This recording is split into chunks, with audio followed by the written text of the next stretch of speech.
İllərlə aparılan yanlış media siyasətinin qurbanına çevrildi Azərbaycan toplumu. Azərbaycanda illərdir bütün kütləvi informasiya vasitələrindəki birbaşa cəmiyyətə təsir edən mexanizm gücüdür. Bayağılıq təqdim olundu, kitab dışlandı, zəki insan modeli yoxa çıxdı. Onun yerini başıboş, çox asan, ucuz yollarla maddi vəsait, yaşayış əldə edə bilən Azərbaycanlı modeli təqdim olundu və toplum da illərdir bunu görə-görə, o bayağılığı görə-görə, onu uğur bilərək onun arxasınca getməyə başladı.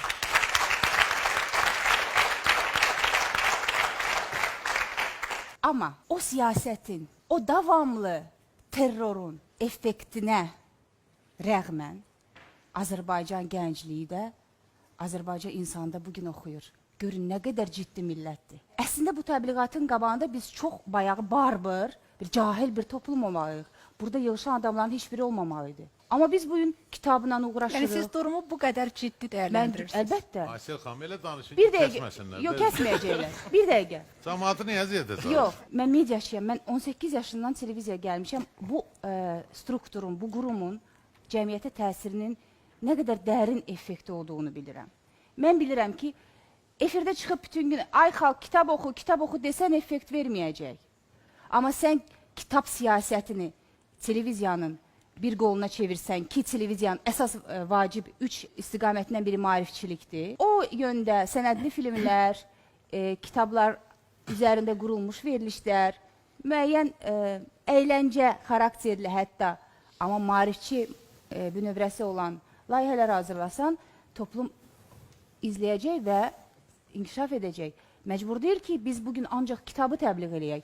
Bizim kitab siyasəti maarifçilik siyasətinə aiddir dövlətin. Dövlət hər istiqamətdə öz mexanizmlərini işləyir. Bunun üçün böyük strukturlar və qurumlar, nazirliklər, aparat filan böyük təşkilatlanmalar var. Onun daxilində də bir maarifçi hərəkatı var. Maarifçi siyasəti var, kitab siyasəti var dövlətin. Bu siyasətə aid deyilsə, əgər xalqı oxutmaq istəyi, toplumu inkişaf elətdirmək istəyi, zəki insan modelini ortaya çıxartmaq və başıboş qadın modelini yox, zəki, oxumuş qadın modelini qızlarımıza təqdim etmək ki, onun kimi olun. Baxın, onun kimi olanda necə uğurlu qadın ola bilirsən cəmiyyətdə, necə effektli insana çevrilə bilirsən, onda əlbəttə qızlarımız hamısı oxumaq istəyəcək. Deyəcəklər ki, gör nə yaxşıdır, oxuyub, savadlıdır, uğurludur, dəstəyi var, nailiyyətləri var və ölkəmə fayda verir. Niyə mən onun kimi olmayım? Bizim qızlar nə görür illərdir? Heç bir bilgisi olmayan, heç bir savadı olmayan, təhsilsiz, cahil, çox ucuz yollarla hər hansısa bir həyat şəraitinə nail olmuş qadın və ona görə fikirləşir ki, mən niyə əziyyət çəkim? Axı, bizim dilimizə bu söz, bu cümlə düşüb.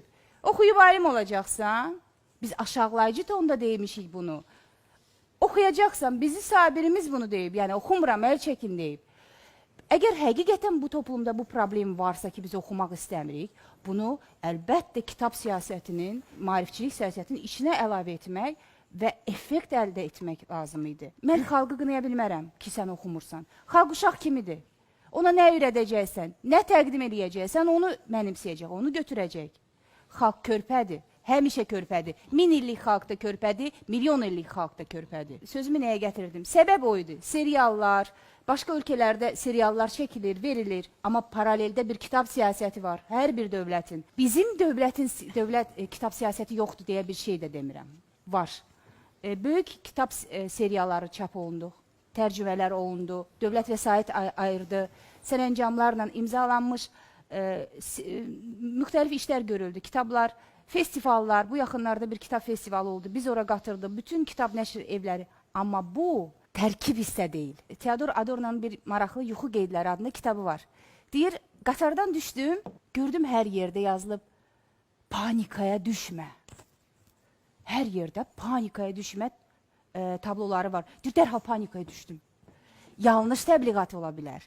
Reklam hər zaman effekt vermir, doğru effekt vermir. Panikaya düşmə təbliğatı onu panikaya salıb. Eləcə də biz gördüyümüz o kitab adına gördüyümüz təbliğat, PR reklam yanlış effekt verə bilir. Onun doğru mexanizmi işlənmək zorundadır. Biz buna məcburuq. Yoxsa başqa cür alınmayacaq. Hər gün çıxaq verilişə, hər gün də xalqı oxucunu danlayaq ki, sən niyə oxumursan, sən cahilsən, sənə Sabir belə deyib, sənə Cəlil belə deyib. Cəlil və Hüseynzadənin dialoqu var. Füyuzatçılarla Molla Nəsrəddinçilərin. Füyuzat akademik maarifçiliyin tərəfdarı idi. Cəlil hiss edirdi ki, sənin xalqın hələ yazıb oxuya bilmir, sən akademik dərgini necə buraxa bilərsən? Kim oxuyacaq, kimi öyrədə biləcəksə və bu çatışma vardı. Hər ikisinin məqsədi eynidir, amma heç biri doğru istiqamət tapa bilmədikləri üçün oxuda bilmədilər. Doğru metodu tapmalıyıq.